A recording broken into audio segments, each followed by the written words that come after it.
Hey everybody, welcome to ITB Sunday School. It is June 28th, 2020. We're back again Sunday at noon here in Georgia, and we are talking about today. I'm going to share some information and give some lecture about about empathy and the phenomenon of the empath and some pitfalls of being an empath. So we're going to have a chat about that. We do have a couple people online right now for this class, so there will be some possible questions that kind of come through. We do this every Sunday at noon, different topic every time. We can go anywhere between an hour to 2 hours during these lectures. If you can, if it's available to you, there will be a link in the YouTube channel and the YouTube video just below that you will have an opportunity to donate to Integral Transformative Bodywork via Venmo or PayPal, please, if you feel like it. Our suggested donation is $15. It's not mandatory, obviously, but it's a suggestion and it can be helpful for us to keep our lights on and keep things flowing and all that jazz. So we're going to go ahead and get started today talking about what empathy is and the phenomenon of the emergence of the empath or the highly sensitive person and some of the pitfalls having to do with that. So first and foremost, I want to start this by saying being an empath was something that I kind of really identified with for a very long time. I got started with a lot of this stuff when I was in high school, and my first experiences of quote unquote being an empath started emerging when I was in high school. I was like 16 years old, almost 17 years old. And I was having a lot of the typical things, a lot of typical problems that occurred for empaths as far as like quote unquote soaking up people's energy and kind of getting kind of exhausted from some of that stuff. And I kind of went through this journey. Back then, we didn't really have a lot of these terms for empath or highly sensitive person. There was not a lot of dialogue or research or anything along those lines about it. A lot has changed in those several years. This was back in like 94, 95, 96, somewhere around there. Yeah, 94. And so a lot's changed in the territory of this conversation over those years.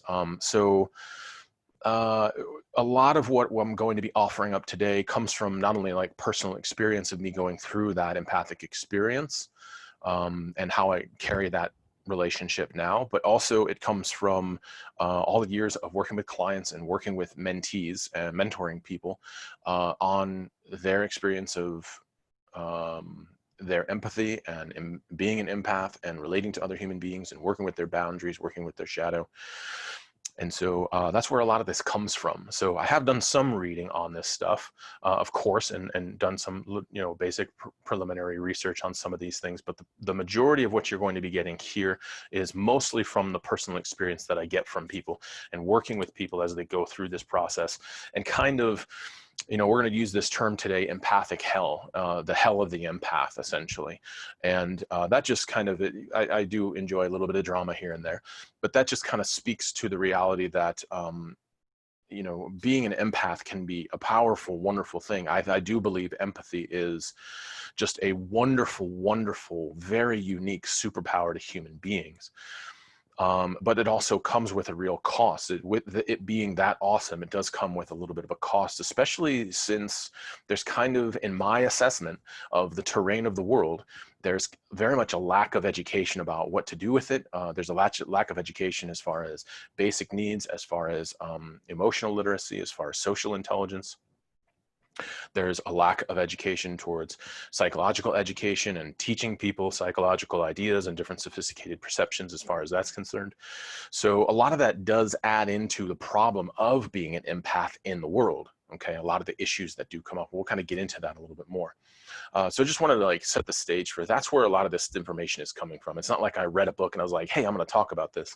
This comes from like 20 plus years of working with not only my own personal experience with this, but then working very, very, very closely with tons of clients, several folks that I've mentored over the years, and kind of talking about this journey through this process and carrying that superpower in a way that doesn't destroy us, or way that doesn't overwhelm us, or way that does not kind of kick our butts and make us a little bit unfunctional in the world, So that's kind of where that's where this stuff comes from. So we're gonna go ahead and jump in. Empathy is actually one of the origins of the word empathy comes from the German word empathetik. Empathetik in German literally means to feel the inside of something else. Okay, so you guys see a plant over my shoulder here. To empathize with that plant means in that German language, or in that the concept of empathy is to get a sense for the interior life of that plant over my shoulder.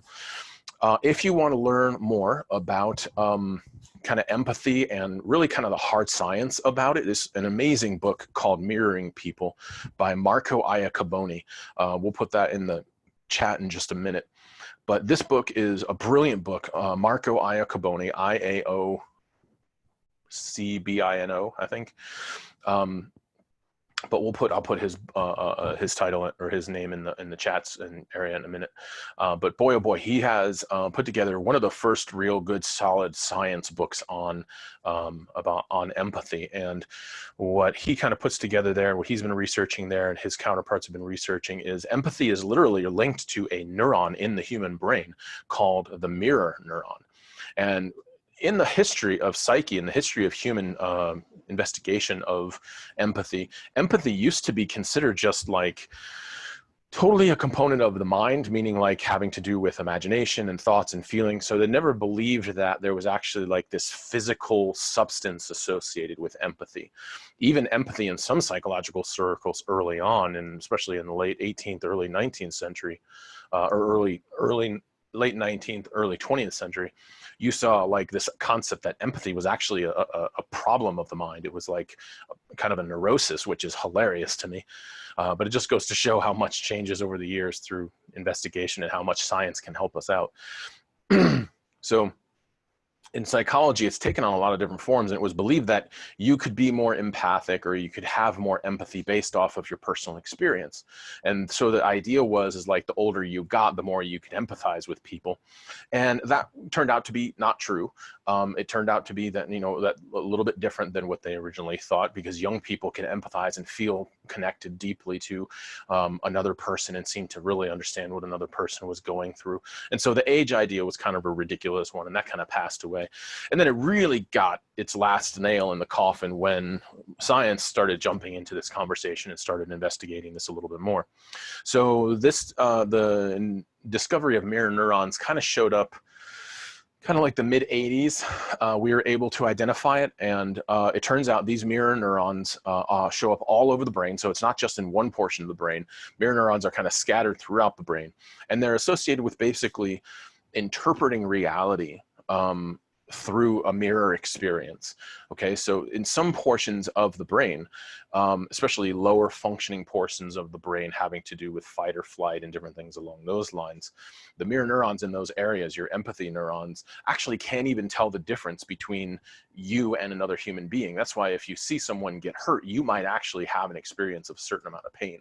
If you see something really bad happen to another human being, or another living creature that you can identify with, there can be literally a emotional or physical pain that comes along with it. And that's, I think, a really curious type of thing, that some portion of the brain can't even tell the difference between self and other. That's a really kind of an interesting thing. And luckily, as the brain kind of evolves from its more base forms out into the more sophisticated outer layers, where we identify more of like, quote unquote, a human type brain, we see more and more proliferation, more and more nuance about it, and be able to take other people's perspectives. The other interesting thing about science, or about the science of the mirror neurons, is that it seems to be uniquely human. So it's not that animals don't have mirror neurons. It's that humans have sometimes 200 to 300 times more mirror neurons than other brains. Now, we also categorize other brains on this planet as advanced brains. So advanced brains are brains that belong to other living creatures that have advanced social dynamics and experiences. So we see that kind of stuff in horses, we see it in whales, elephants, large brained creatures, dolphins. Obviously, dolphins have pretty darn advanced brains, but curiously enough, the mirror neuron count is different, curiously enough. And I think this seems to be the reason why human beings get in so much trouble, mostly because we can feel into the interior of all kinds of things, We then start making all kinds of tools, and we start coming up with all kinds of strange ideas and intentions and different directions to go. And this, I think, is what really is the neurological opposable thumb in the social creatures of this planet, is that compared to our next advanced brains on the planet, human brains have all these mirror neurons, which means it gets us into all kinds of different trouble because we're so damn curious, because we can work with so many different concepts, and because we can socialize in such a very specific human way. So that seems to be a source of trouble for a lot of us. So, but it also makes for, you know, incredible discoveries of vivid experiences and very, very powerful relationships. I mean, for sure, this is definitely the reason why we've been able to domesticate and work with so many animals in so many different ways to achieve the amazing things that we've performed in the world, as well as some of the atrocities we've performed in the world, of course. So mirror neurons are definitely the neurons of empathy. In human beings, there isn't a fixed number. It seems to vacillate a little bit between some human beings that have more mirror neurons, others that have less mirror neurons. And so it does vacillate. It's not a consistent number across the way. And they do see direct linked to a person who is identified with having more mirror neurons seems to be more socially intelligent. Now, the good news is that you can actually train these suckers. You can actually work with the mirror neurons, and you can actually become better at empathizing. It's actually it's actually a line of intelligence you can exercise and become better at. And that's oftentimes what kind of happens with some folks, but empaths are a little bit of a different deal, and we'll kind of touch on that in a second.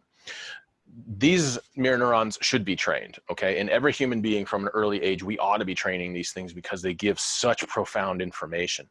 Mirror neurons are extremely linked to our survival as human beings, and mirror neurons very, very much work off of not so much linear thoughts or words or phrases or different things along those lines.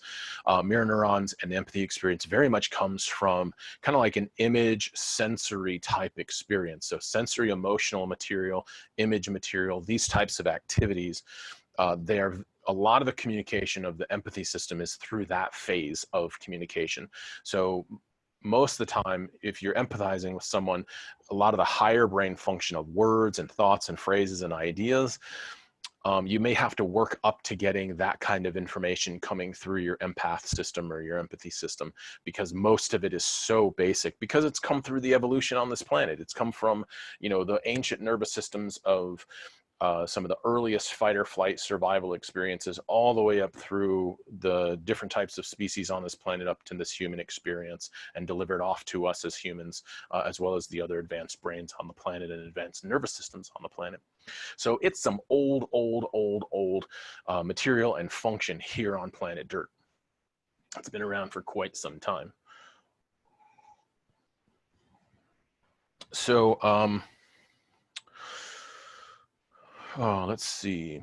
So because of some of that connection to the emotions and to the sensory data and to visions and visual activity, images and thoughts, this can be why it can be really, really powerful. It's helped us survive, because when we walk into an environment, let's say if we take ourselves back, if we take human history back to places where we were having to survive in spaces, jungle spaces, plains spaces, different types of wild territories, it would give us, our empathy system, our mirror neurons would give us insight to territory. So remember, the mirror neuron system is not just like checking in with a plant or checking in with another human. It's not limited to that. It's telling us a deeper story about our whole environment. So it appears that it's not only with individual creatures, but it also can tell us about ecosystems. There seems to be some vehicle of telling us a story about what's happening in the environment. Now, the mirror neuron system, coupled with the other 5 senses, is just a masterful way of interpreting environment. So this is why you can, you know, we have, this is why it's one of those situations where in survival, it's been such a wonderful tool for us to survive territorial situations, to have that, you know, deep sense of something's off. So I better, you know, step back and take a better look and maybe assess my environment a little bit better. And so it's very, very much associated with our intuition. A lot of people confuse empathy with intuition. That's a very common thing, and it's not because they're dumb, it's not because they're bad, it's just mostly because those two overlap so much between intuition and empathy. There's such a deep overlapping that happens there. And they kind of do work off of each other pretty strongly. So empathy in human beings truly is a powerful thing. It's linked to our emotions. So being emotionally in tune with ourselves is very helpful for increasing our intuition, or not our intuition, our empathy skills. Being psychologically sophisticated, especially nowadays, is going to help with us, because it kind of being a little bit more psychologically sophisticated gives us a little bit more discernment of these experiences that arise from the empathy experience. It really, really does create an opportunity for us to see the vividness of life rather than being a little bit shut down. A lot of people who do struggle with being connected with life honestly do struggle with connecting to their empathy skills, and oftentimes have some type of damage around their empathy skills. So that's a great segue to go towards empaths. So this phenomenon of empaths, or highly sensitive people, as some categories kind of show them. The empath is a phenomenon that's kind of, it's not new, it's just been labeled recently. So it's one of those things where what has usually happened with people who are empaths or have these really, really empathic skills is they have some really, really consistent history that's shared. All right. So oftentimes what happens with people who are empathic, who identify as empaths and work with empathy on a regular basis and have really, really good skills with this, they have it because they've come from a certain background. They come from a background where there's usually been too much put on their plate before their time. Okay. So if you don't know this about human beings don't come into this world with a fully intact brain. There's like this newborn brain, there's a toddler brain, there's a young adult brain, there's a teenage brain, and there's an adult brain, and there's a senior brain. And so the brain kind of evolves along the way. So that means that its abilities, the brain's capacities, are only kind of capable of handling what it can through that phase of growth. So the difference between a newborn's brain and a toddler brain is pretty significant, primarily because they're only capable of performing a certain thing, and then moreover, it's meant to grow and evolve once you make your way out of your mother. So there's definitely an evolution that kind of happens. And if there's a lot of input, if there's a lot of activity, there's a lot of difficulties early on in, probably the first, from ages 0 to about 5 years old, 9 years old, through that first phase, if there's a lot of intensity, if there's a lot of awkwardness, if there's a lot of, if there's a consistent overwhelm, if there's inconsistent parenting, if there's a lot of walking on eggshells and having to interpret complex things at an early age, there's a high likelihood you're going to start to see, as that young person ages up, there's a high likelihood they're going to move into a place where they're going to identify as an empath, where they're going to feel that highly sensitive experience. And once again, this isn't wrong. This isn't bad. This is just the nature of what's gone on here. I really do not want to paint the picture that empaths are some kind of dysfunctional creature. Empaths are just kind of dealing with what most human beings have to deal with. They're just dealing with it maybe in a different time frame, or maybe in a different experience.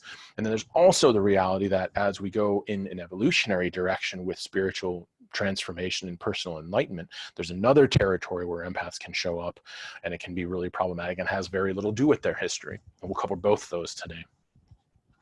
So one of the most common things that happens is for a person that identifies as an empath in their history is they have an adult, a guardian of theirs, who was unstable. Now, sometimes that will happen with a peer. So if they have like a brother or sister or something like that, that is unstable, that maybe has a lot of health conditions, physical health conditions, has to go in and out of the hospital, or if the sibling has some quote unquote mental dysfunction, maybe they're bipolar, maybe they're schizophrenic, or maybe they're prone to outbursts and being aggressive, being violent in different ways, being emotionally abusive or socially abusive in certain ways. That can happen. That's usually not the dominant case, though. The usual dominant case is you have a parent. There is a parent or guardian that is very unstable. And once again, that parent and the guardian can be unstable because maybe they do have health issues, like physical health issues. Maybe they do need to go into the hospital on a regular basis, and this can create for the individual, for that child, an instability to where the child has to be deeply, deeply connected to what's happening in the family dynamic in order to figure out if it can be, essentially. The child at an early age is usually going through the experience of trying to figure out, what am I doing here? What's my worth? And how can I be valuable? So the primary investigation of a child is usually, why am I here? Why am I worthy? It's a kind of like a really deep-hearted existential exploration of, how do I fit here? How do I belong here? What am I, how am I worthy, and how am I valuable? And so if there's a lot of intense stuff happening in the family dynamic, or if you have a parent who's unstable because of drug addiction or because of mental issues, quote unquote, mental dysfunctions and different things like that, this can also create an environment where the young person has to be highly sensitively attuned, like beyond normal, in order to find out if they're going to get fed that day, if it's okay to sleep, if it's okay to play, if it's okay to look for affection, if it's okay to look for security. And this is, if you want to learn more about this deeper technical conversation, if you want to really dive into that, probably the best direction to go is looking at attachment theory. Attachment theory usually will tell you a very important story about how relationships with children early on in the first, 5 to 7 years, 5 to 9 years, very much impacts their worldview and their personal experience. The primary author there is a guy by the name of Daniel P. Brown, and he's considered one of the fathers or grandfathers of attachment theory, and he's also, the other nice thing is that he's an avid meditator. He's actually really schooled. He's actually really trained and schooled in a number of different meditation traditions, and so he kind of brings together a lot of interesting stuff.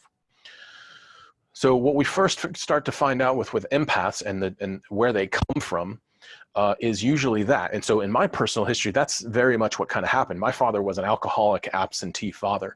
So there was a Jeff, the young Jeff, was dying to have, excuse me, was dying to have interactions with father.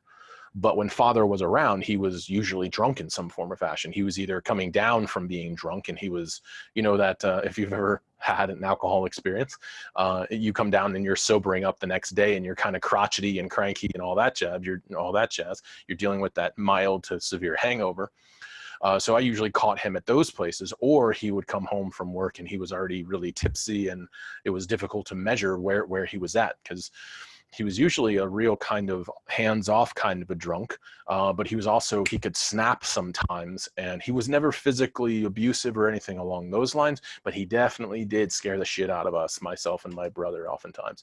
So it created an environment where, in relation for the young Jeff, the relationship to the father was a big blankness.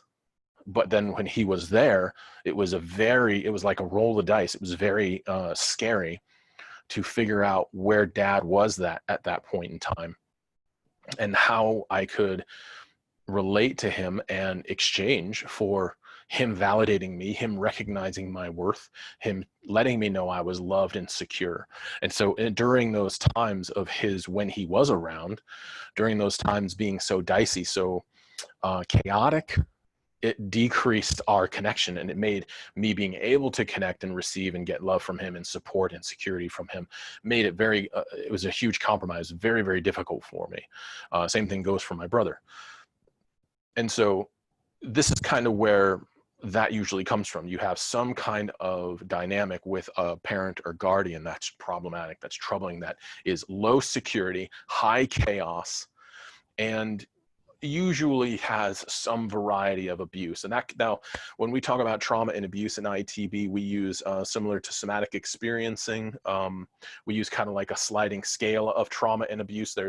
And the one way we talk about that is lowercase t and capital T trauma. So lowercase t trauma would be trauma it's obviously agitation and overwhelm, but it's not the same as a major agitation, a major abusive activity.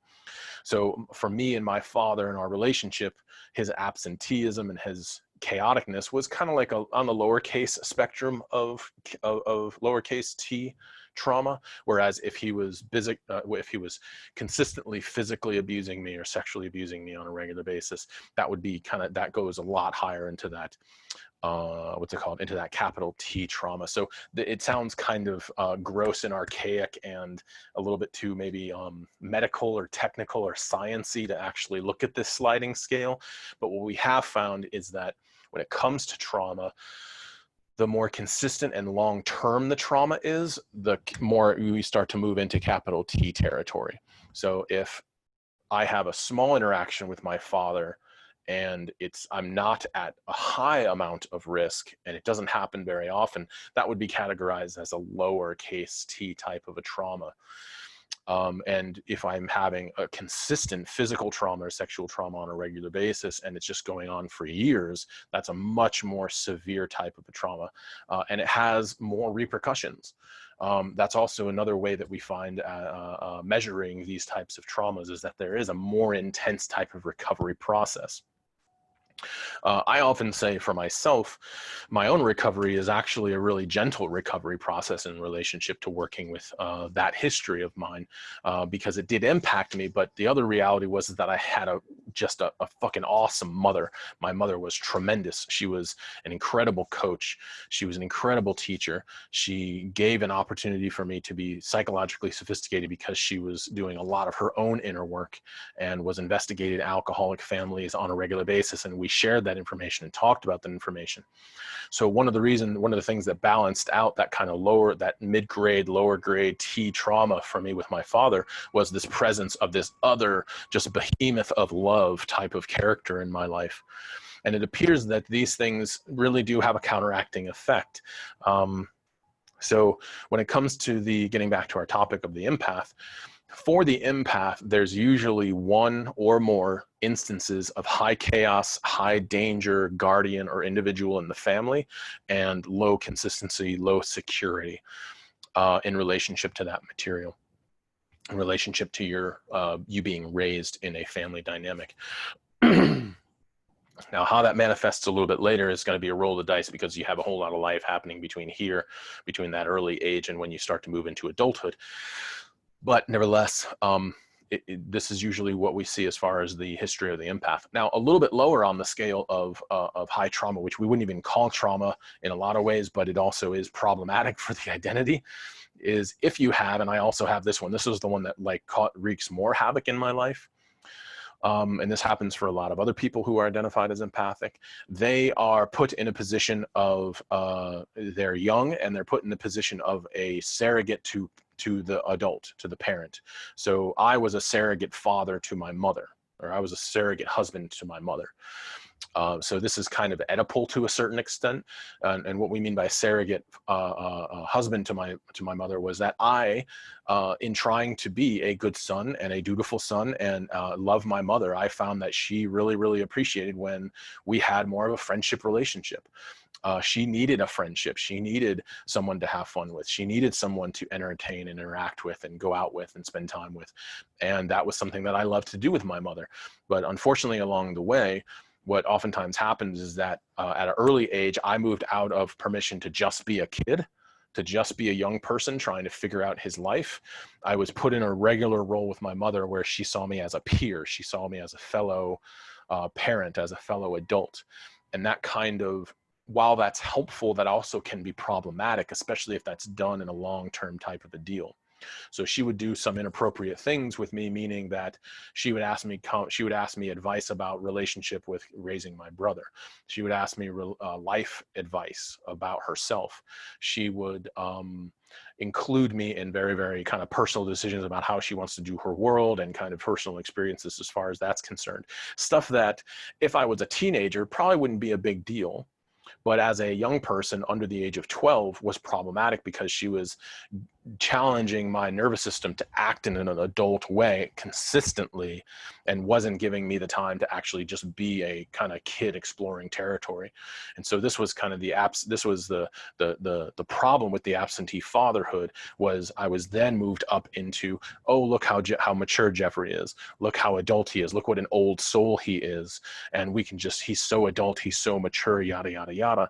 And those are wonderful things. And those are wonderful compliments. I really appreciate those. Those those have become really handy in my life throughout my life.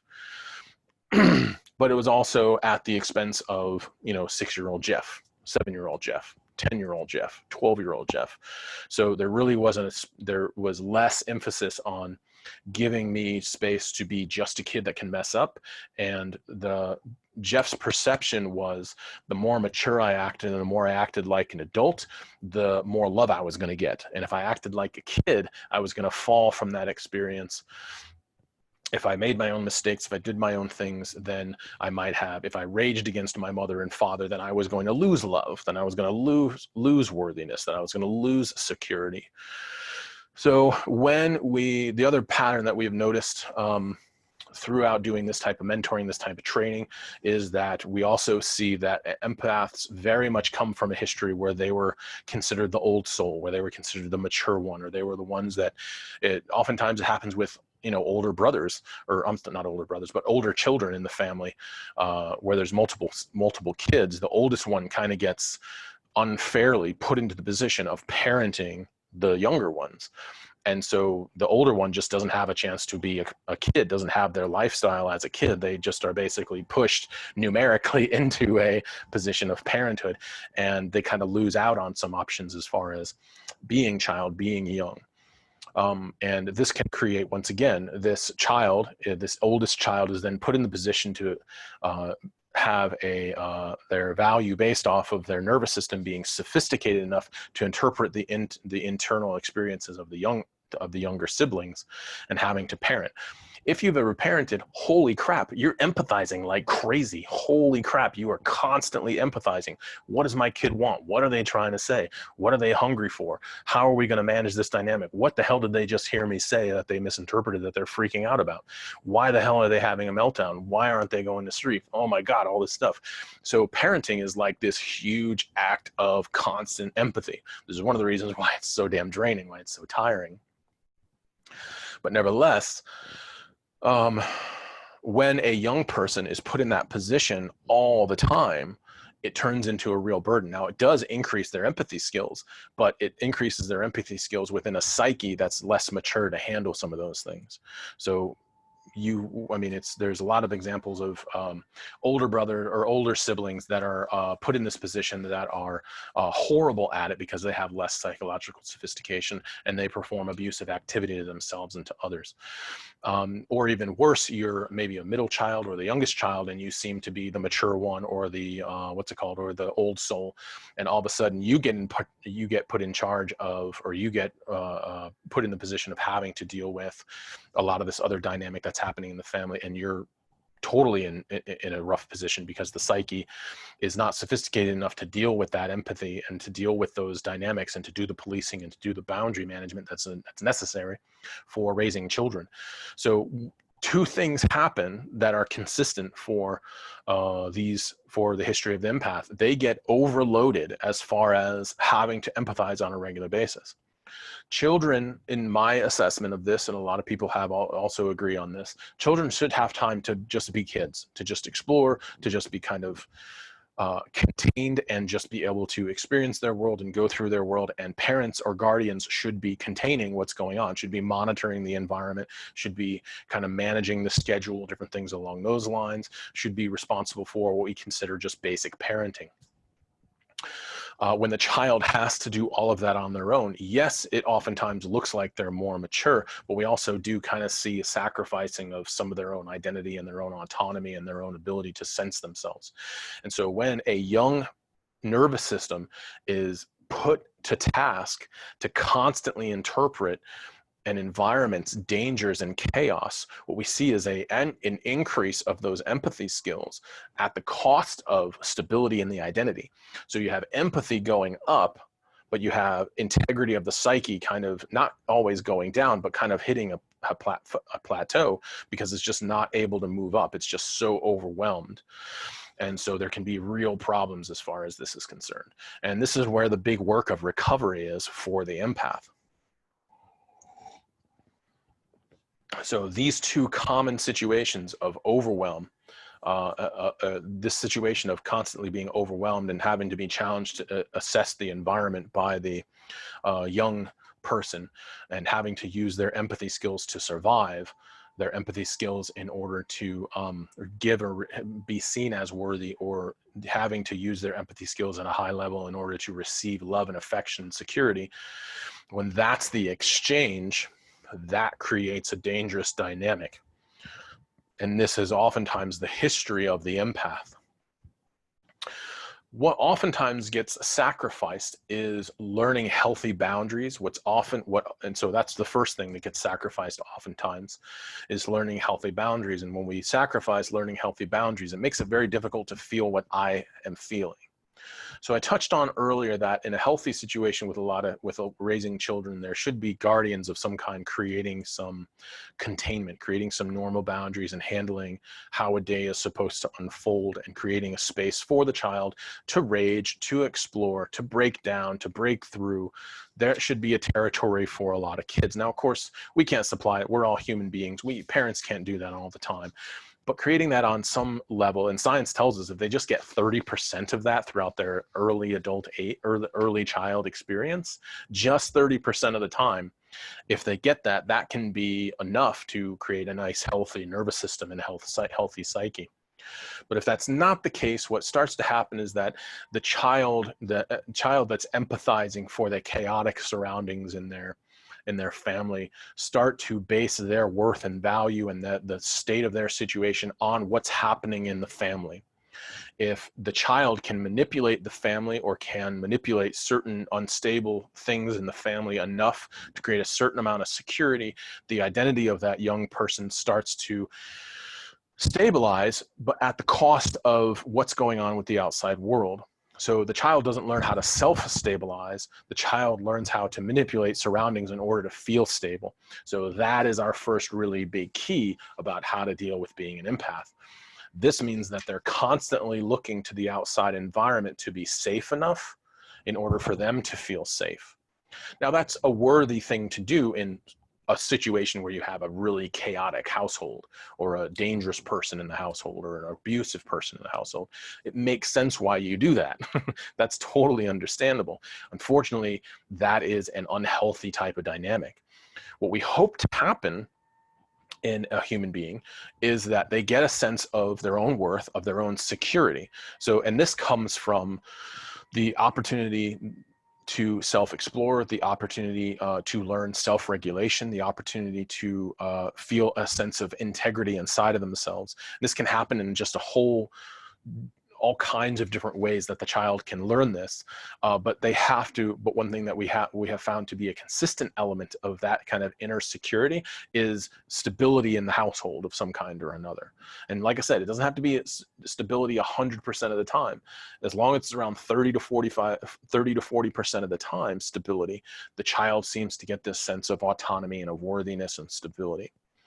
And it also means that the child needs to hear those things. That's usually what the child needs, especially the early age. There needs to be verbal as well as physical signs and symbols and actions associated with the parents or guardians doing that for the child, letting the child know you are worthy, you are valuable, you do have something to offer, and this is what it is, this is what I'm noticing, this is what your skills, this is what I'm identifying you as an individual human being with these specific beautiful traits. The more the child kind of gets a sense for that, the more they start to get to self-regulate. They feel more self-contained in a lot of situations. How that happens, man, there's all kinds of different ways for that to occur. Sometimes they figure that shit just out on their own. But that's like a roll of the dice. That's not every kid. Oftentimes the kid needs to hear this from outside sources, and not just the typical, parental guardians. Oftentimes it usually also does need to come from sometimes friends or peers or coaches or other aunts and uncles or grandparents that kind of identify that stuff. So it's a kind of a team effort. But it doesn't take much. Once again, it does not take a whole lot. So the trouble for the empath is one of those situations where they are constantly reading the environment, and based off of what's happening in the environment defines if they're safe. And so this is where the big hang up is. This is where a lot of the remedy has to come in as well. So they're constantly looking for external sources of self-worth. They're looking for a decrease of danger and stability in their environment, and that's how they can identify if they're okay. This was a huge pain in the ass for me. Okay. I was constantly, even with the beautiful work that my mother did, even with that, I was very much struggling with, as a young person, figuring out that I could feel safe in my own body. I could feel safe in my own skin. I could self-regulate, and I could actually, um, I could be quote unquote good enough or worthy without some kind of validation from certain outside sources. So it was one of those deals where when we start investigating this, this is terribly painful stuff. And that's usually the hang up, is most of us don't like pain all that much. So when we start doing this activity of saying, can I feel my own self-worth? Can I recognize that even if that person doesn't like me, even that person is uncomfortable around me, even if that person can't see my worth, can I feel my own worth? Can I feel my own value? Do I belong here on planet Earth? Doing that act can feel very foreign, can feel even scary to a certain extent, or even worse, we can feel numb in the face of that activity. So the primary issue for most folks is bumping into that reality that they're looking for constant self-worth outside. Hold on a second. Okay, we got a good comment. Okay, I'm glad this is landing for you. That's awesome. Yes, so judgment, discernment, assessment aspect, this is probably the biggest problem with being an empath or having these high-tuned empathy skills, is you have to kind of go to that early age of that damage, of when your nervous system was just building its first abilities to discern, to assess, to be able to judge its environment.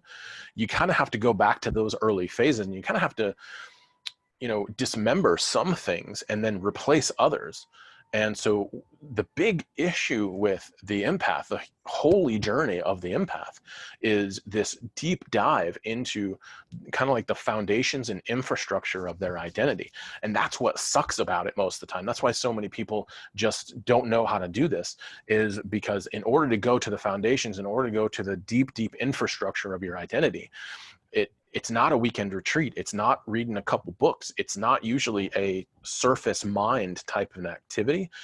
You got to kind of head down deep into older portions of the brain and deal with that reality, deal with those injuries, deal with that loss, deal with that terror of feeling insecure, of knowing that there's nobody around you that's going to keep you secure.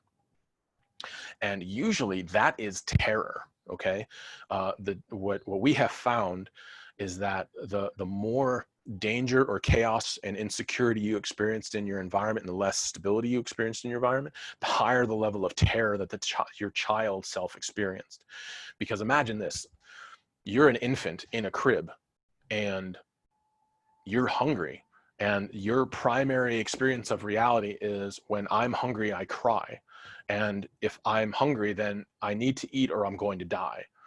And so you start sending off that warning, that kind of signal to the caregivers that I'm hungry and I'm going to start crying.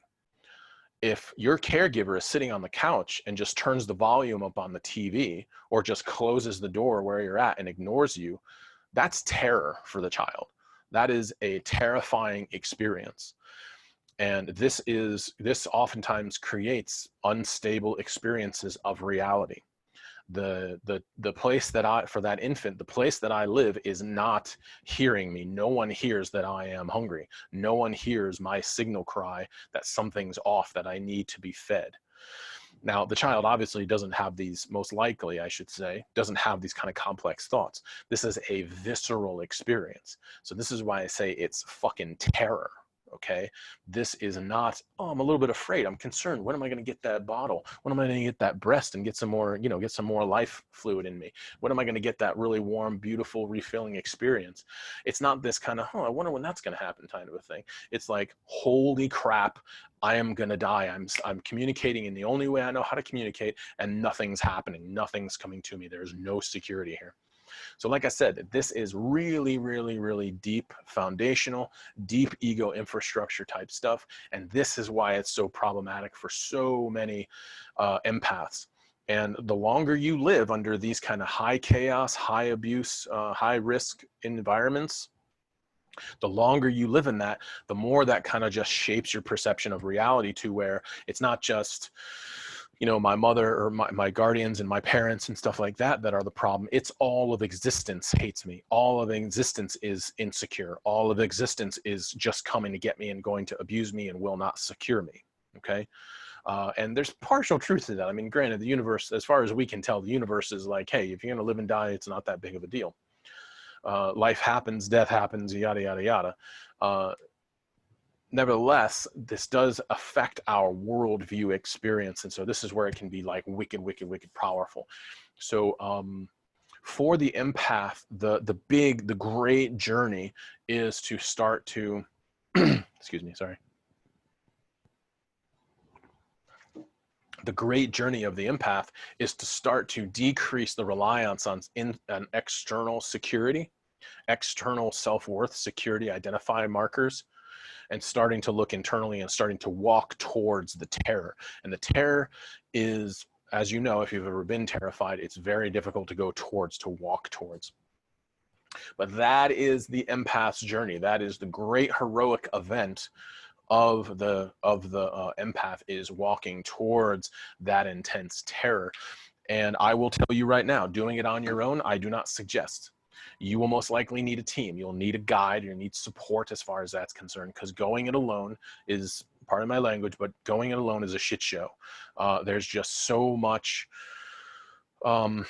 there's so much confusion. There's so much new things that have to be discovered. There's so much a need for getting validation or a recognition that you are on the right path, that you are kind of going in the right direction. There's so many new skills that have to come online and new types of modes of orienting and perceiving. You do need a team. Okay, you do need help on this. This is not a one-person adventure. This is where you need to build a team in order to make this journey, because the closer you get to the terror, obviously, the more terrifying it's going to be, and the more you're going to be like, I don't really need to do all that stuff. I don't really need to explore that whole terrified inner child experience. I'd rather just hang out here, get high, have some good food, play some video games, see some friends, go enjoy some entertainment, whatever. Refocus on other things. And that's one of the big problems. That's a major problem for us human beings. So the empath oftentimes will wander around, as I did in my life, will wander around and will identify as an empath, being highly sensitive. And one of the hiccups of the empath is that we will start to see this as this really great thing. And we will forget that there's a shit side to it, that there's actually a lot of it comes from a trauma, and we don't spend enough time with that trauma. And so I don't mind people getting paid or benefiting in their life because they're a highly sensitive person or an empath or something along those lines. I'm all for that. I think that you've kind of, you know, we've paid our time, we've paid our dues in order to have that beautiful skill. My big bone to pick with a lot of empaths, and with myself, and that I keep up with, and that with how I take my mentees to task, is the reality that you do have to face that terror. You do have to face the trauma side of the experience. And until you do, that trauma will wiggle its way in between you and anything you're empathizing with. This is a major hang up. This is pitfall number one with all empaths, is we have to understand that any interaction we are going to have, our trauma and our shadow is going to sit between us and whatever we're empathizing with. So there has to be the reality of, I got to clean up my trauma. I have to make a healthy relationship with that trauma in order to not get confused with, am I having an empathy experience with who I'm sitting in front of, or am I having this empathy through my trauma with whoever I'm empathizing with? This is a huge, huge, huge pitfall for empaths. And the majority of the time, because there's not enough education about shadow, about trauma, and how to work with shadow and trauma, and how consistently we should work with shadow and trauma, you then get an empath that is very skilled, but also because they think they can go it alone, or they think that they did work on this one topic, now they're done with it, that they don't have to continue to face that stuff, that they're scot-free from, and they're 100% interpreting. That's a major problem. Another hiccup, another pitfall for empaths is that we truly believe we can sometimes get really, really kind of wrapped in the idea and in the belief system that when I am empathizing with someone else, I'm actually getting the whole story. This is a major, major problem for empaths, is believing that I'm 100% clean with my empathy. And there's no chance of that. There is zero probability for that. First and foremost, your trauma and your shadow will always be between you and your the person you're empathizing with 100% of the time. It's just a matter of how much that trauma is between the two of you, because your trauma and your shadow is a part of your being. So there's no way you can put your shadow over here and be like, oh, that's not a big deal, that's not causing trouble. There's no, that's, you could no longer do that, as in you could no sooner do that as you could, you know, take an arm off and put it over to the side of the side of the room because you don't really like that arm while you're doing empath stuff. So it's one of those deals where if you're a human being functioning, your shadow is a part of that, and you're constantly processing reality through that shadow and that experience. But to what degree is of great importance. There's a sliding scale as far as that's concerned. The other reality is that you will never know what's exactly going on inside of another human being because you are interpreting that human being. So in the beginning, we talked about the German term, the German translation of empathy was to feel the interior of someone else or something else, an other, to feel the interior of. My adjustment to that would be the true definitions of empathy is to interpret the interior of another. What we have found is that no one has ever felt the interior of another. What they've done is they have interpreted what they think is going on with another person. Now, some of you may be thinking, dude, that's totally splitting of hairs. That's totally semantics. And for a while I thought about that, but the reality is that it's not just semantics. It's a whole different philosophical orientation. And I'll give you an example. So if I'm a person that believes I am 100% sensing the interior of another, I know what's going on within another human being. If I believe that, then I'm not allowing for that permanent human being to be a changing, morphing human being. I'm only seeing them as what I believe. And all empathy goes through the mind. All empathy goes through the whole body mind experience. And that means it's based off of history, it's based off of education, it's based off of projections, it's based off of trauma, both seen trauma and hidden trauma. So all of that's going through this interpreting device, is all of that's going through what you're seeing with another human being.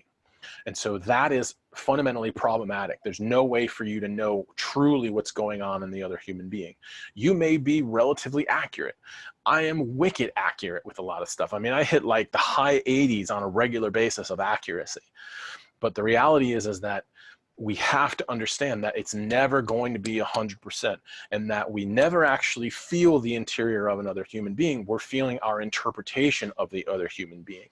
And that's a huge philosophical difference. If I know my mirror neurons are simply interpreting what they are perceiving of this other human, however they're doing it, if I know I'm just interpreting, it means that that person still has mystery, still has the opportunity to grow, still has the opportunity to become something, still has an opportunity to be discovered. So if I believe I see exactly what's going on inside of another human being, it's kind of a dehumanizing act. It's telling you that I know what's going on inside of you better than you do. And granted, you may know some dynamic, you may be able to see some dynamics that that person doesn't. That's totally true. That does not mean that that's 100% of what's going on for them. All right. And it also doesn't mean you see the whole story. So these are real speed bumps in the empathic experience. And so when we go from I see 100% of what's going on, and what I'm interpreting is actually what's alive inside of the person. And when we go to, oh, I'm just interpreting, I have to validate that. I have to understand that. I have to kind of see if that's true for them. That huge philosophical difference usually lays the ground for starting to kind of detangle from other people. Because one of the primary things, so considering a lot of the difficulty that a lot of empaths have, a lot of empaths do kind of report they have a difficulty kind of detaching or quote unquote disconnecting from another person. I will suggest that this is one of the first places this shift in philosophical view this is one of the first places we start to untangle from other people and start to quote unquote protect ourselves, is that we start to take the philosophical view that I'm just interpreting the environment. Now, this may really piss off portions of your psyche, because portions of your psyche may have really polished up the badge that says, I know what's going on in the environment. The reality is that we're constantly projecting onto the environment. Now, maybe we may be pretty good at it, but we are constantly projecting onto the environment. The nervous system, every bit of this gray matter that's going on here, it's a awareness locked inside of a human functioning system. The only part of the central nervous system that even touches external reality is the nose, the olfactory nerve. That's the only one. Every other bit of this nervous system goes through an intermediary, goes through my skin, goes through my ears, goes through my eyes, goes through my tongue, goes through the rest of the other sensory systems throughout the rest of this body. So they've all got an intermediary. None of them are exposed to reality at all. And they're all guessing using this wonderful, beautiful, precious human body. They are learning to interpret reality. So the nervous system is like a person locked in a room, kind of guessing what's happening outside. And that's what awareness is. I'm aware. What I can do is my awareness is kind of using this system to interpret reality to the best of my ability. So if we kind of demote empathy from I know exactly what's happening in the environment to I'm guessing what's happening in the environment, it's my job to confirm that, we get a very different philosophical orientation, and we start to pull away from this intense attachment to the external environment telling me how I am. And this can be first terrifying, because it means that I'm not working under the assumption that I know exactly what's happening. I'm now moving to, I have to just kind of guess again. I have to come back to guessing. And that can be the first line of scary material that starts to come up. So the more we start to question our environment, oftentimes the scarier our nervous system can become, because that means I don't know what's happening in the environment. I have to figure that out. And that's oftentimes the beginning of the fearful process. But it's a good process. It's a worthy journey to kind of detangle from a lot of that stuff. So one of the complaints that also comes up for empaths, one of the things they also have trouble with is they interact with somebody and their emotions stick with them, right? You interact with another human being and that person may have, you know, unpleasant emotions or unpleasant history with them. And it feels like when you finish that conversation, it feels like their quote unquote, their stuff sticks with you, right? So this is oftentimes a perfect example of poor boundaries, a perfect example of needing to do some boundary adjustments and some boundary work. And this is directly linked to that whole using an external environment as a barometer for what my internal system is. So what are, and if you have been around this for a period of time, you know, one of the first things that you get taught if you have this experience is you get taught visual practices or verbal practices that emphasize boundaries. So, you know, one of the first ones I got was when you're doing any kind of this work, imagine yourself surrounded by a circle of light. And that circle of light is a visual manifestation of boundaries. It's creating a separation. And so that may work for a while. That visual thing may work for a while, but most likely you're going to grow out of it because you're an evolving creature and this is the nature of life. So what we notice in ITB, what I've noticed over the years is that what we need to do is we need to start turning this story around to constantly focusing on what you're feeling. So instead of putting our sense of worth or our sense of okayness in the environment on external stimuli or external markers, we have to start to feel ourselves. We do this in ITB through doing shadow work on a regular basis. And that means that we start to look at things that make us uncomfortable. And so ding, ding, ding, ding, yes, indeed. That's why a lot of people don't do this stuff, is because, and this is why a lot of empaths don't do this stuff, is because we don't want to feel uncomfortable. One of the primary motivations of every empath, one of the darkest secrets of every empath is I never feel safe. I never feel secure. And that points back to the thing we touched on earlier about your security when you were a child and your attachment and different things along those lines. Other ways of phrasing it is I never feel secure. I never feel contained. I always feel like I'm in different places. I may feel scatterbrained or different things along those lines. I never feel protected. I never feel secure enough or have enough integrity. And these are common phrases and common issues that a lot of folks will bring up or a lot of empaths will bring up when we do this stuff. And the actual antidote is the opposite of what they think. The actual antidote is that they have to start to turn towards themselves and go towards the discomfort and go towards the trauma and the agitation and the deep old trauma that's kind of the foundation of their identity. And this is a slow plodding journey towards that stuff. This is why you need a team. What starts to occur is what I noticed very much was another pitfall that came up, the pitfall that really bit me on the butt and also works with a lot of other folks, was that in order to feel secure on a regular basis, I was constantly measuring other people in my environment. So if I knew enough about the interiors of the people in my environment, that created a sense of safety. So the problem with that was I never knew how I felt. I was always looking to other people, other situations in my environment to tell me how I felt. So if things were going well in my environment, I told myself I was good. I'm fine. I feel great, right? If they weren't, then I felt bad. And that's a really curious question. Why does external environment mean that I'm not good? Why does, when my mom is angry or if my dad is pissed from having a hangover, why does that mean that I'm bad? Why does that mean I'm not okay? Well, because in my history, when I interpreted people in a shitty space or people in a unsustainable space or in a chaotic space, my infant self, my toddler self, my young Jeff self interpreted that as I'm in danger. And for the toddler, hell yeah, sure, 100%. That was a correct assessment. But for, 18-year-old Jeff, 25-year-old Jeff, 30-year-old Jeff, why the hell is that person feeling upset mean that I'm bad and I'm wrong and I should be uncomfortable at this point in time? And this was the interesting philosophical twist that was kind of left over and what I didn't grow out of. And so a lot of the empath's journey from hell, out of hell, and through their process is kind of a maturation of self-awareness, which is I'm actually okay even if somebody else is not.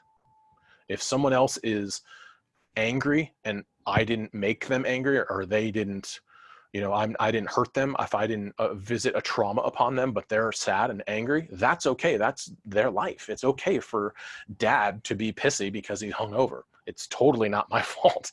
Dude drank, he's drunk, he's now recovering from it. That's not my fault. That my self-worth is not based off of that.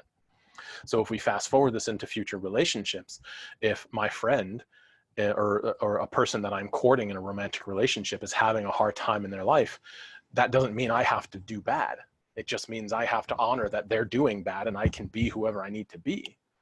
And so what kind of evolves from this experience is there has to be this unpacking of that question of why does my environment define how I'm doing? Why does that occur? And that is a riddle. All these things are riddles. Even if you know the answer, it doesn't mean you're done. These are riddles that you have to actually work through. So if you actually face this riddle of why do external stimuli define who I am, we start to see a twist, start to see a change in how can I choose to just be okay? I mean, my needs are fulfilled. I'm feeling good. There's some chaotic people in my environment, but I mean, I'm not in trouble. I didn't do any of this stuff. I have my basic needs taken care of, and I have some of my developmental being, shining self needs taken care of. So does that mean I need to be feeling bad because they're feeling bad? So it really is worth the investigation of why do I define myself by external stimuli?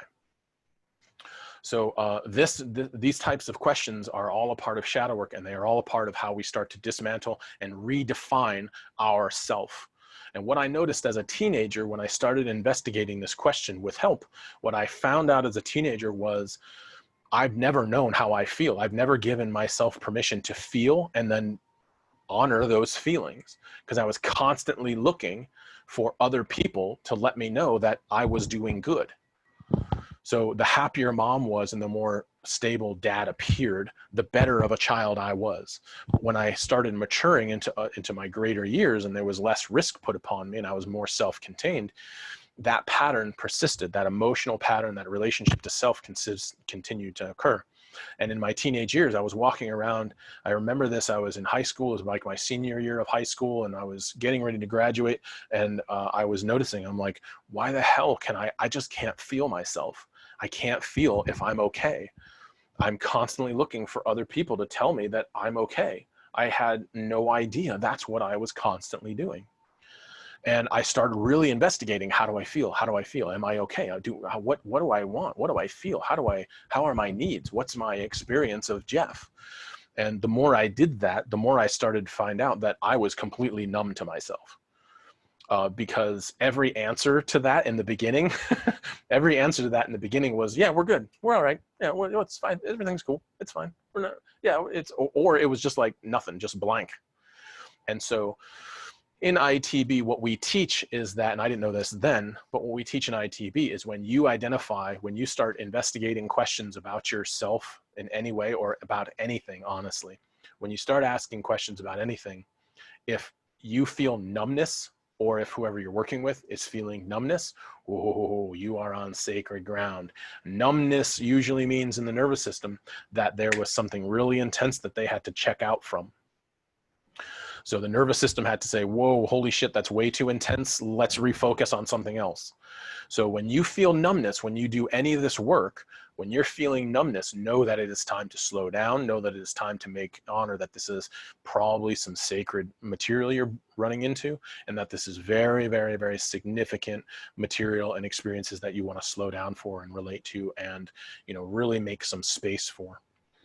So what we've noticed is that when you stumble upon numbness, really slow down the process and really honor that, oh, holy shit, I'm not feeling anything. And for the nervous system to not feel something, whether that's an emotion or a physical sensation, when the nervous system does not feel something, that's when we need to pay attention, and there's trouble afoot. And the reason that is because guess what the nervous system is supposed to be doing all the time? The nervous system is constantly supposed to be measuring internal and external stimuli. That's the primary relationship to reality that the nervous system does. It's constantly supposed to be measuring what's going on in the environment. So awareness inside can tell us what to do. So if there's no data, awareness is like, holy shit, there's a gap in the data. We were missing something. So when numbness arises, it's a gap in nervous system data. And that means that there's trouble. You should pay attention to that. And so the thing what we do with numbness is we just kind of sit in numbness. We sit with it and hang out with it. That's why in ITB we have that phrase of stay with it. So what happened for Jeff as a teenager was I stayed with it long enough. I pursued this question long enough to find out that I was constantly terrified. That as a teenager, and like I said, I was like a senior moving into my graduation experience. I was terrified of feeling myself. I was terrified of feeling what was alive inside of me. I was terrified to connect with my trauma and my history and my fears of different kind. And I found out that that was a major boundary violation, because if I was constantly looking externally for myself, then I had no center. There was no place from which interpretation occurred, or I was, kind of disconnected from center. And so in boundary work, one of the defining natures of boundaries is the center. There's something that is being protected. And so this was yet another key to how completely unsafe I felt in certain environments. So what we find with a lot of empaths as they make their way through their process and stabilize themselves is that the more they kind of come home to themselves and start to really feel what's alive inside of them, and not feel the terror of what's happening externally, but feeling the terror of my own self, like feeling my own body, feeling my own experience, feeling what's truly alive inside of me, and kind of putting down the external stimuli and just refocusing on what's alive inside of me. This can be a big event. You're self-parenting, you're reorienting your philosophy. And when you start doing this, you actually start building boundaries. You create a center, and then you create a line of demarcation between yourself and the external world, which for the building of an identity, not so much for a lot of enlightenment training, but for the building of a stable identity and a stable self, a stable ego, you must create demarcations, you must create boundaries, you must create healthy boundaries, not just boundaries, but healthy, well-maintained boundaries. so that there can be a self that's defined and a self that's experienced that can build its sophistication enough to put that down and recognize it's not actually the goal of the situation. So for the empath, a lot of their journey is just coming home to themselves, and shadow work is the primary way that we teach that stuff in ITB. Other problems that come up with this whole situation is oftentimes we don't see that we are addicted. It is literally an addiction to external stimuli. So identifying external troubles, identifying individuals in our environment that might be trouble, identifying individuals in our environment that might be a threat to us. This is the practice of being addicted to that external stimuli. So I'm always looking for the guy or the girl or the person that's going to be risk to me. I'm always going to look for the person that I need to interpret, that seems the most unstable or the most at risk or the most maybe chaotic. I need to find them and measure them, because where they are at will tell me how okay I am. And so this is a very, very skewed way of doing life. But maybe think about this in your own personal experience. When you go out into, the outside world, into social spaces, notice how you measure people. You kind of target people and you find out, oh, they've got that trauma. Oh, that guy's, that guy probably has some abuse, that he's probably an abuser. Oh, that person looks really chaotic. Oh, that person looks really aggressive. Oh, that person looks like they're on edge and they're probably going to fall apart soon. This is exactly what the empathy system is supposed to do. But we're using it to measure the environment, to say how I am, how our personal experience actually is, instead of wandering to the environment and being like, all right, I'm stable, I'm great, I'm actually really into myself. I can feel my body. I can feel the different sensations that are coming up for me. And I can also see, if I so choose to, not just a reflexive, addictive practice, but if I choose to, I can, aim my gaze, aim my empathy skills at certain individuals in order to assess the environment in general. And it's okay for that person to maybe have abusive activities. It's okay for that person to be on edge. Maybe you have a skill to where you can spot addicts. I have that because my father was an addict, and I've worked a lot with my own different addictions, not substance abuse, but different types of addictions. It's really easy to pick up on addicts in a room. And so maybe you've experienced this too.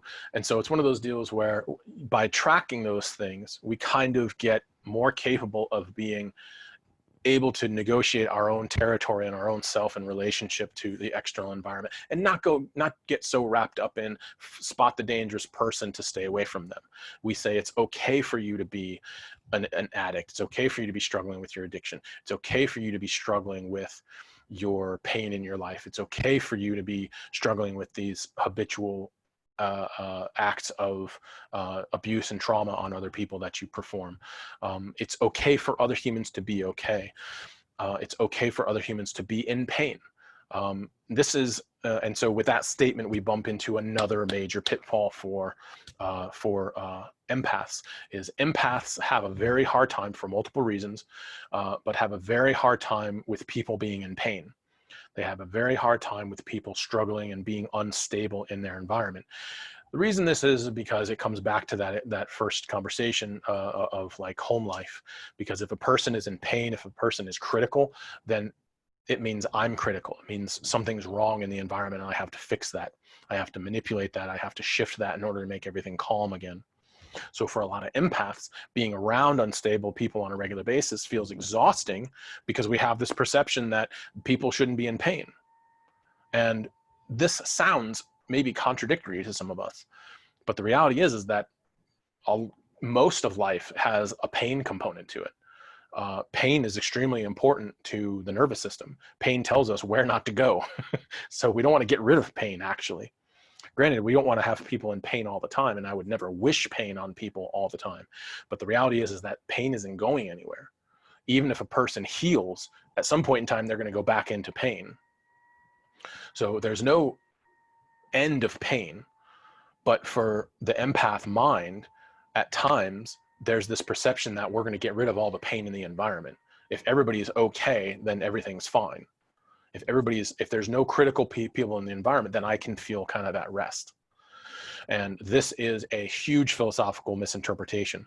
And so we want to be, once again, we want to honor that if we're in environments, a big shift for a lot of empaths is when they go into environments, is to actually go through their head and say the phrase, I give you permission to have your pain. I give you permission to have your trauma. I give you permission to have the life that you have.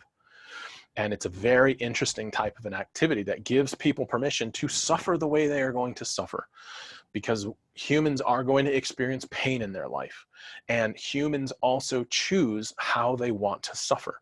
Every human being, myself, you, every human being in the world has always chosen their level of suffering in the world. Okay, pain is definitely something that some people can avoid. Pain is kind of something that doesn't have to be consistent. We can make certain decisions about how to avoid pain or how to not get pain experiences. We can also make choices about how much we suffer. Pain, I'm going in this life, in this human body, my body will deteriorate. I will start to have pain. I'll have a discomfort. I'll have different things arising. And there's no level of prayers, no level of energy medicine, no level of medicine, Western medicine or Eastern medicine, no level of psychology that is going to keep me from withering away, going into pain, having discomfort, and then at some point dying.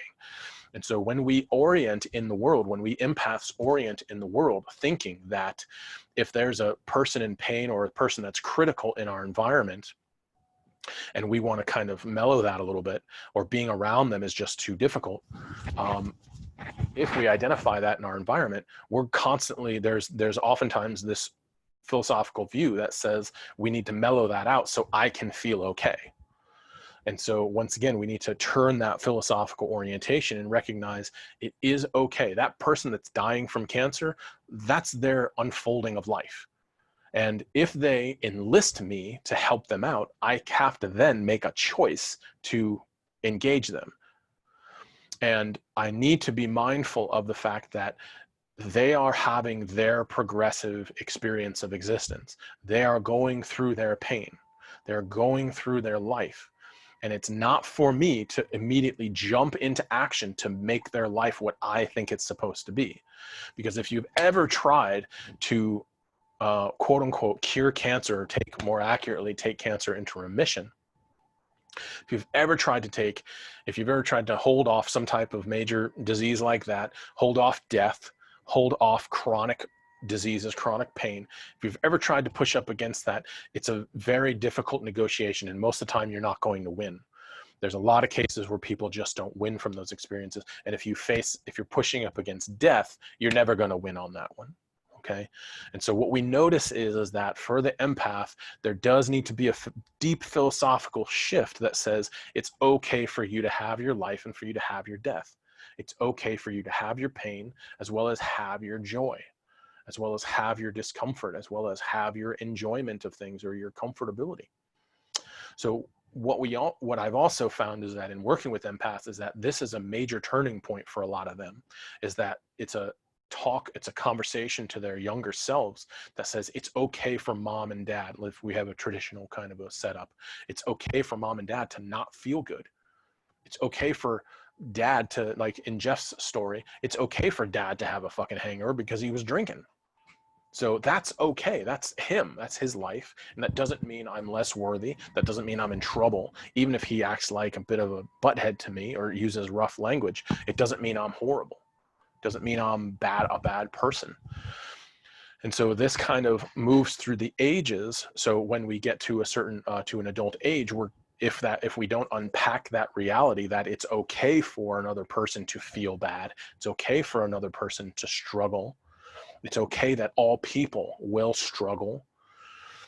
If we don't change that philosophical view, we are constantly running through our environment with the alarms going, looking for ways to safety the environment and how to make the environment perfect again so we feel secure. So a lot of the dark sides of empathy come down to this kind of skewed, kind of self-centered type of a interpretation of reality. And that's not bad fundamentally, okay? children are very self-centered because they're very interested in having their needs met, and they just don't know how to in this very complex environment. So they have to rely on guardians. So that makes sense while they're so self-centered. As they age, they're going to get different tools, different skills. Their body's going to get stronger. They're going to have more control over their body. So there's an idea that they're going to become more self-sufficient within a certain degree. And that's what we hope to occur for them. We also hope that they build healthy partnerships of sharing and collaboration and different things along those lines. But if you came from a not so wonderful childhood, which a lot of empaths do come from, we run into a situation where I'm constantly looking to make things better in my environment so I'm secure. And this is trouble. And nobody told me that it's okay for mom to be upset because she had a hard day at work. Nobody told me that. Nobody said it's still okay for me to enjoy myself and be okay and be silly and be fun just because mom had a rough day. It's okay. And so this translates into later on with our romantic relationships. It's okay for my partner to be upset and for me to still be okay. I can give my partner permission to have their pain. If they had a shit day, all right, partner had a shit day, that's fine. Great, have your shitty day. That's part of your life. That's part of your existence. That's not how you're going to be forever. And because all things change, you'll probably go through it. Most likely, the best thing I can do is just be with you as a whole human being and be a contained human being while you're having your shit day. So if we flip the script a little bit, think about last time you were in pain, last time you were struggling with someone, and someone without solicitation, without consent, came to you and tried to make you feel better, right? Think about the last time you were having a difficult day, you were struggling, you were in pain, you were going through some suffering, and someone wanted to, unsolicited or solicited, they wanted to just make you better. They wanted to make sure you felt better so they could continue with their day. Most likely that felt crappy to you. There was something off about that. And the healthier you become, the more that's going to be irritating for you. You're going to be like, get out of my face. I'm having my suffering. I'm having my pain. This is my process. This is my experience. If I want your help, I'll ask you or I'll enlist you in some form or fashion, but this is my journey. This is my experience. And I've got this. I'm in the process right now. This is my pain. And the reason we want to kind of honor our own pain is because, like I said before, pain and suffering, pain and discomfort, they are signs from the nervous system that something's off. So if you pay attention to pain, pain shows you where there's lack of integrity.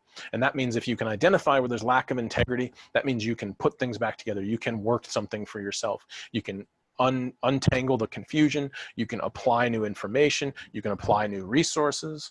You can communicate what needs to communicate in order to just, quote unquote, solve the riddle. But if you don't pay attention to pain and discomfort, you kind of miss the reasoning behind pain and discomfort. There's a reason why we're in pain and suffering. There's always some kind of stimuli preceding it. So if we don't pay attention to pain and suffering, I don't get to see what the stimuli is and what the problem is. So if we take that once again and put it on another human being. So if my partner is in pain, is having their suffering, is having a confusion and having a struggle, if I go over there and try and fix it, and if, let's say I'm successful, let's say I get lucky and I'm successful and I fix their pain, guess what? They haven't discovered what the pain is at. They haven't discovered what the stimuli is at. They may not actually be able to glean why they're in pain and why they're in suffering, but you solved it, so good job, partner. So this is kind of the difficulty that we have found in a lot of work with empaths, is this belief that no one should be in pain or that they should get rid of pain on the planet. And that's a very, very dangerous orientation, because pain will always be here, because there's always some kind of stimuli pushing up against us human beings. It's the nature of being in this disposable body, in this body that deteriorates. There's always something changing. There's always something going on. So there's always going to be some kind of stimuli, and some of those stimuli are going to create what we call pain or discomfort. So one of the greatest gifts you can give people, for an empath, one of the greatest gifts you can give people is give them permission to just be themselves, just be a human that's in pain and going through suffering. This can be a powerful, powerful gift you give the world. Not lastly, but something I want to jump to.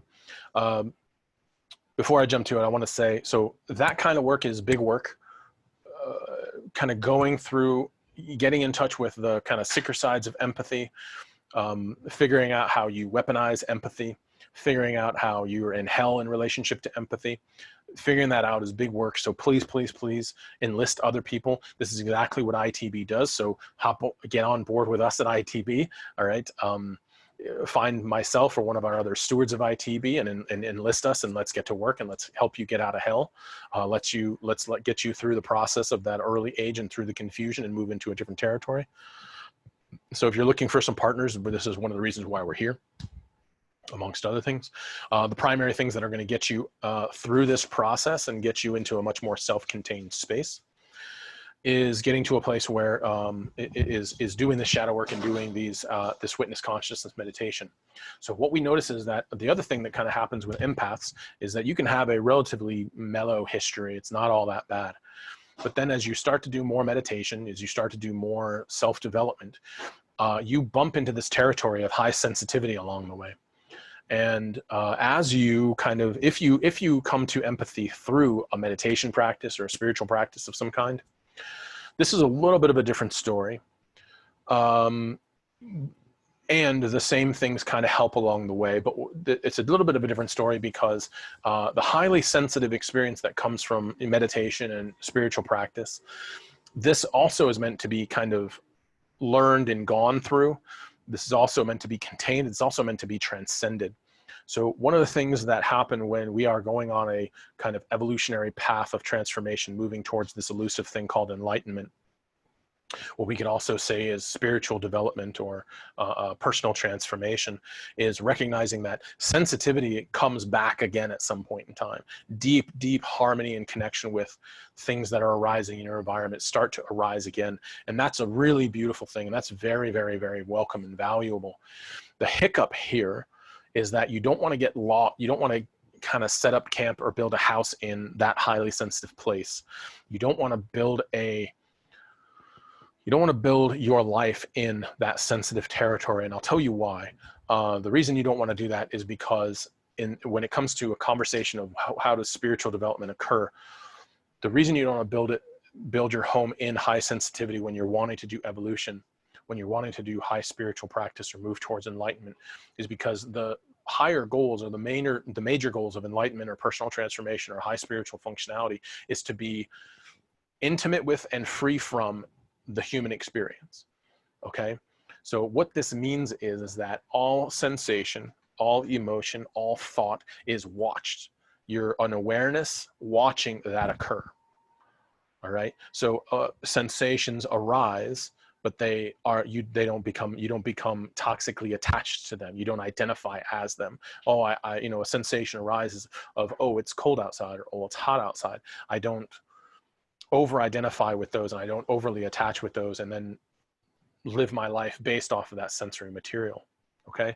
Emotions arise, good emotions, not so pleasant, or comfortable emotions, or not so or uncomfortable emotions will arise. So as these different emotions arise, we don't become overly attached and say, oh, I'm a good person, oh, I'm a bad person, oh, I'm a confused person. Our awareness is watching emotions arise and fall away. They're watching sensations arise and fall away. And you're intimate with them, but you're not fused to them. And this is part of our spiritual development as human beings. Every tradition around the world holds to this interest in their higher, more mystical, more contemplative traditions. You are awareness watching these things unfold. So it's not super spiritual to get wrapped up in a physical sensation. It's not super spiritual to get wrapped up in emotions. It's not super spiritual to get wrapped up in the mind or beliefs or concepts. Those are all things that come and go. Those are all things that don't continue to exist. And one of the primary momentums of every spiritual tradition, the deeper, deeper, deeper primary goals of every spiritual tradition, is to identify as awareness and watch as these things arise and fall away. To be deeply connected to everything that arises and falls away. And remember that your most foundational identity, your most foundational substance is source watching this happen. It's awareness watching all this occur, but not in kind of like a dissociated way, in a deeply rich, intimate way. So pain arises. Oh God, how juicy that pain is. Oh, discomfort arises. Oh my God, that was incredible discomfort. A horrible smell comes around. Oh my God, that was the worst smell I've ever smelled. Let me get some more of that. Or, oh, that's the most incredible perfume and beautiful smell from that flower. Oh, I want to drink that in. Oh, wow, that food tasted horrible, but I still wanted to taste it because, oh my God, how horrible that was. Oh, that person is so in pain. I want to be juicy and close connected to that person in pain, if that's the commitment and the consent of the relationship. Oh, this person is such a joy to be around. That creativity, this experience is such a joy to be around. I want to be there as long as that's consensual. And oh, I want to take that in.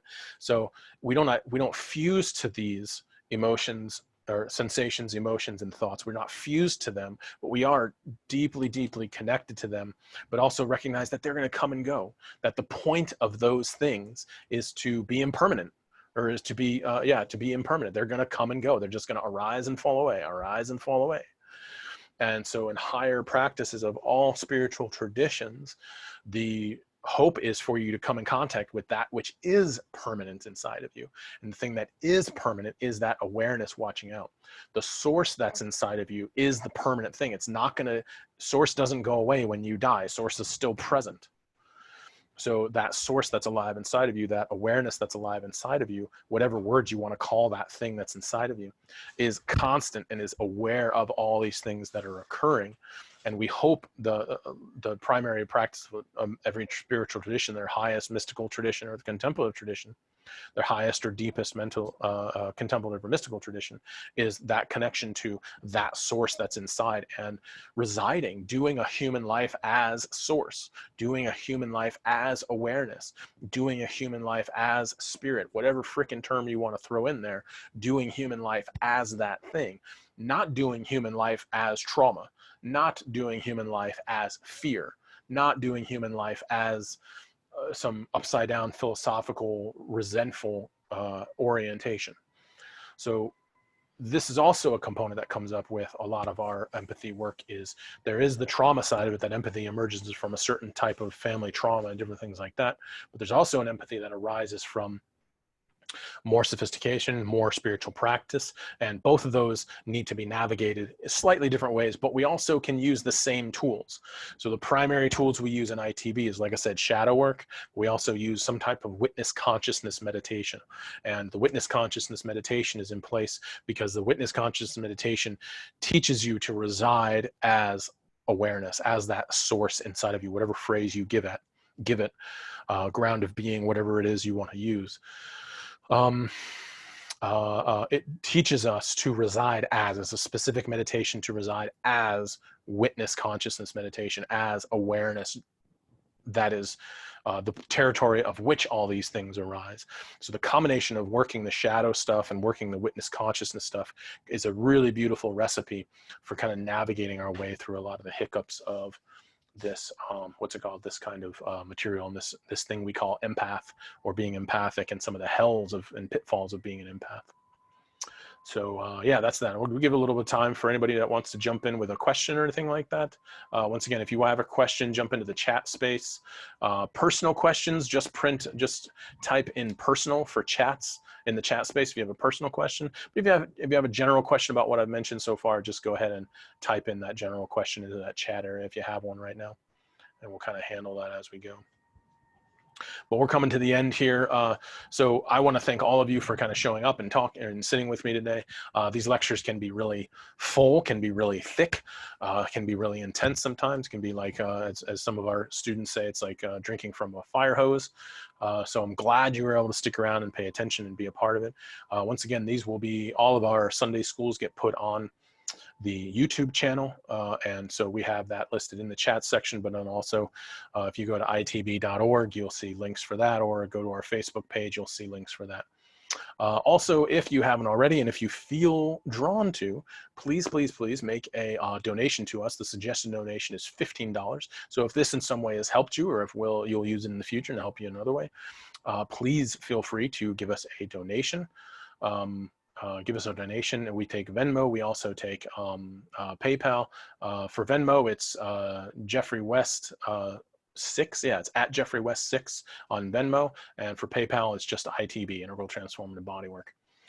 And so we'll also have links in the video underneath, and the video details underneath later. Also, remember, we're here every Sunday, so hop on every Sunday at noon Eastern time, and there will be a new topic having to do with ITB Sunday School.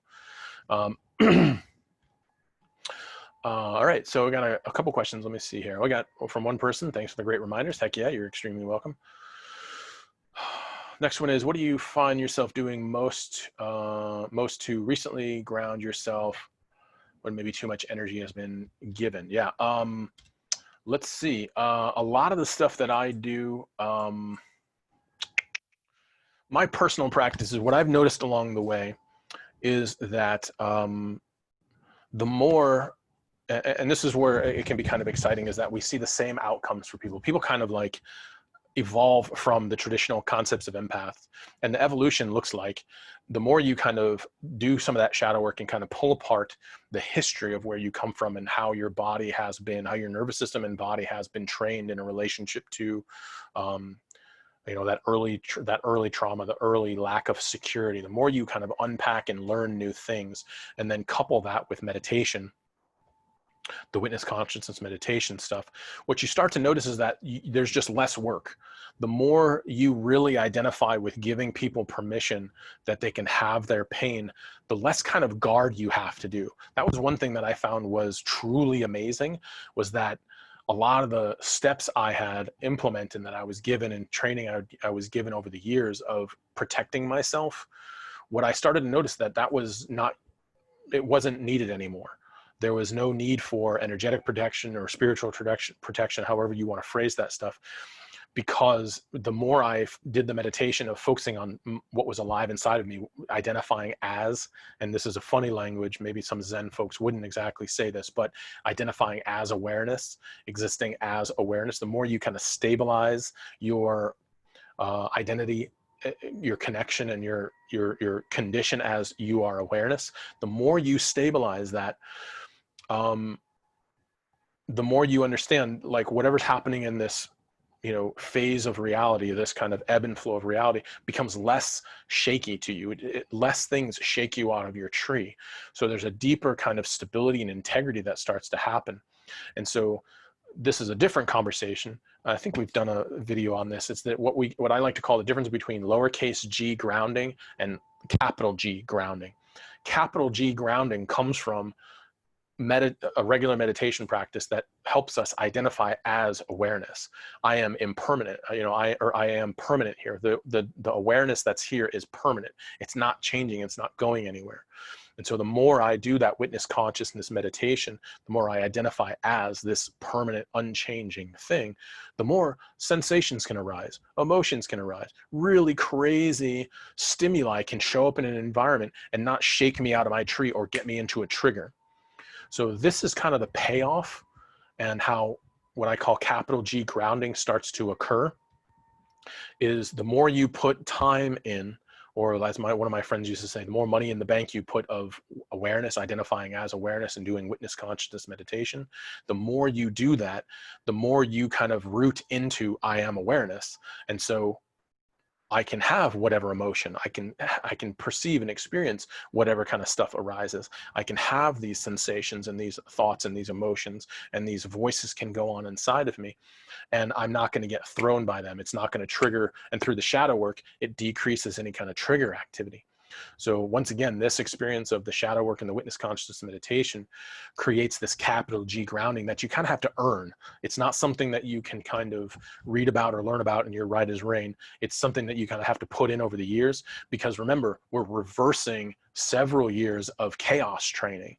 We're reversing that nervous system that's been trained that it lives in a chaotic, dangerous environment. So it takes years to modify that. And it's not just meditation, it's a very specific type of witness consciousness meditation that helps us identify as awareness or as source residing in this body. So as this body has whatever it has as far as stimuli is concerned, it doesn't shake me out of my tree. It doesn't unroot me. It doesn't unground me. It's just another stimuli that's arising. And we're going to, in the following weeks, we're going to talk. July is very much going to contribute to shadow conversation. So we're going to definitely talk more about shadow conversation and how shadow work and witness consciousness meditation kind of combine. That's an awesome question. Thank you for bringing that up. Whatever activities you do for grounding, do it. But I also urge you, if you really want to, find something that's a little bit more permanent, a little bit more real, something that you don't have to constantly curate as far as grounding practice is concerned, that witness consciousness meditation type thing, identifying as source, as awareness, and really settling in that unchangeable quality, that unchanging condition, that permanent, imperturbable, unshakable condition or or awareness, the more you identify as that and kind of sit in that, the better off you'll kind of be, and you won't get shaken around. Yeah, it's taken me over 20 years to, yeah, I still, yeah, exactly right. And the idea is also, remember that, you know, the person in the chat here is saying it's taken a long time to kind of get that, and to move to that level, to get to that space, and you still get shaken up. Yes, that's another thing to keep in mind. I'm glad you brought that up. The other reality is that you'll never be trigger free. Okay, with every new human that you make a close, intimate relationship with every new, you know, off the wall kind of stimuli that shows up, it's not like you'll never be triggered again. It just seriously decreases how the trigger manifests. So me, a human being, as similar to most of you in the world, you've never experienced a world pandemic before, right? We haven't seen this kind of thing going on. And no matter what your orientation towards this pandemic is, the reality is that we got some weird shit happening in the world right now. We got some really kind of unstable stuff going on in the world right now. So I've never experienced that before. So did I get triggered by it? Yes, very much so. I had different sensations come up. I had different things coming up. I did get certain amount of triggers. But once again, because of the history of doing that witness consciousness meditation, the stimuli comes up, and I'm able to be intimate with that fear, that anger, that agitation, whatever material comes up from this pandemic occurring from day to day, or from hour to hour, from week to week.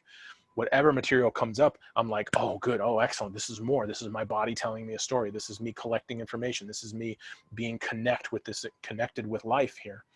And so what happens, like I said, is shit still comes up, and it may shake you up a little bit, but it doesn't pitch you out of your tree. It doesn't flip the boat. All right. What it does is it's more along the lines. What happens is that the stuff arises, this difficult data arises, this difficult stimuli of life arises, and there's more of a curiosity of like, oh my God, what's going on here? Oh, wow, this is really interesting.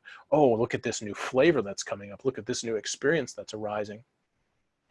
Instead of an identity that has a little bit less integrity, that says, holy shit, that's a stimuli, get out of here, let me get high, let me do some entertainment, let me drink some stuff, let me go spend some time with people, let me mope for a while, let me get in, you know, caught in an anxiety spiral or something along those lines.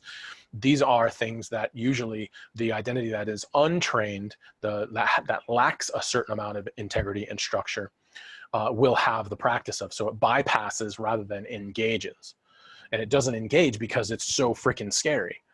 And so this is, once again, it's not like these people are bad or wrong, or if that's what you're experiencing, you're bad or wrong. It just means that there's work to be done. That's essentially it. And along the way, the idea is to recognize that it's perfectly okay for me to have discomfort arise. It's okay for me to have pain, just like it's okay for other people to have pain. It's normal for me to have pain. It's normal for me to suffer.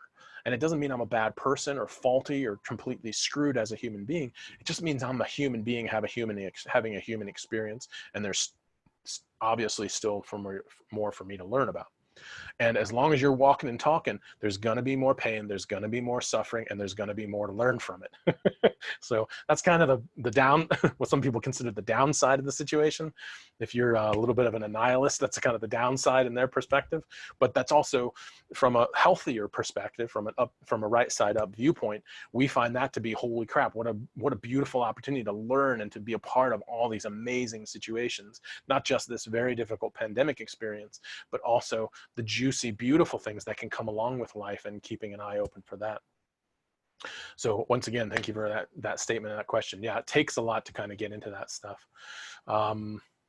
So anyhow, so we've kind of reached our end here. If there are any, we're going to kind of complete and wrap up here. Once again, go to our YouTube page, like the channel, head on out to us and make a donation if you can. All donations go and proceed to, they don't go into my pocket. They go into supporting ITB and making sure we can continue to put these things on, continue to keep the lights on, and continue to offer these wonderful classes for you folks. So please take part in that. Also, I want to make sure that you all know that ITB coaching is on a sliding scale at this point in time. So the base amount is $25 for an hour, up to $85, which is our normal rate. So anything you can pay in between there is perfectly all right with us. It's an hour session. We're going to be running this till, I believe it's the September 1st is our deadline for this. And we'll probably, seeing as how we're not going to get out of the pandemic anytime soon, it looks like, we're probably going to be doing this a little bit longer, maybe even for the rest of the year. So we really want to emphasize, please come and spend time with us. We really don't want money to be the defining factor of whether you get help. So please, please, please join us and participate if you need to, and let us know. And it's not only myself, but it's also other ITB practitioners. So I'm going to close out here. Those of you that are still online, that with me for this class, hang out for a second. We'll do a closeout on our own. But all right, I'm going to go ahead and finish up this recording here. Thanks again for everybody joining me. Appreciate your time, and thank you very much.